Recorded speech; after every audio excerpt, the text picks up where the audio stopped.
Hey folks, I'm Mr. Hartzler, and I want to talk to you about the transformation of functions in this video. And these, oh my gosh, a lot of formulas, right? So many formulas.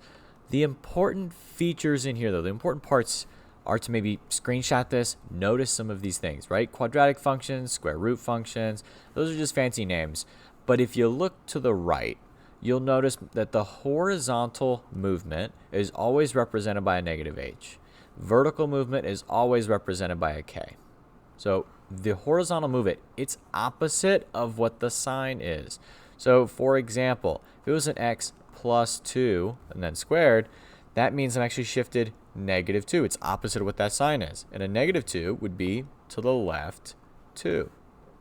And then another example, let's scoot down a little bit on the right.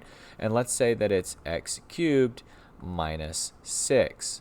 This says to do same as the sign, right? It's right there in the table, same as the sign. That means if it says negative 6, that means I'm actually going down the 6. So if it's inside, if it's connected to my x, if it's within either the parentheses or it's within the absolute value or it's on the bottom of the fraction, wherever it is with the x, you do the opposite of that. If it's not connected to the x, it's outside of my square root, it's outside of my parentheses, you do the same as what that thing says to do. Let's look at a couple of examples, but refer back to this chart if you have any issues.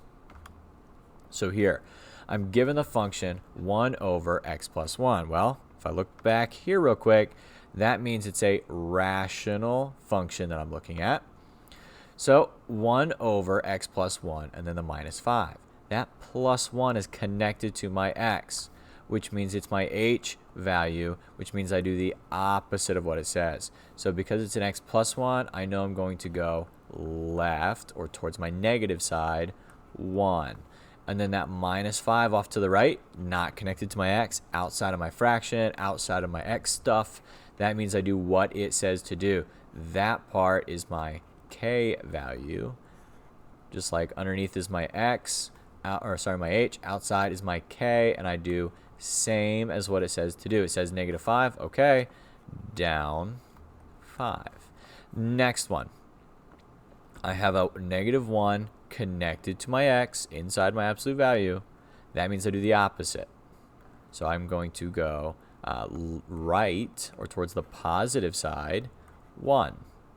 This negative 2 on the outside, I do the same as that.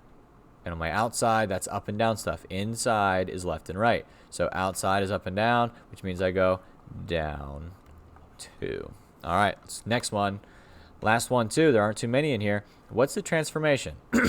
Well, this graph, see this dot here, that's kind of where these two little chunks come together. That's my important point. If you go back to that table, it tells you most of them are 0, 0.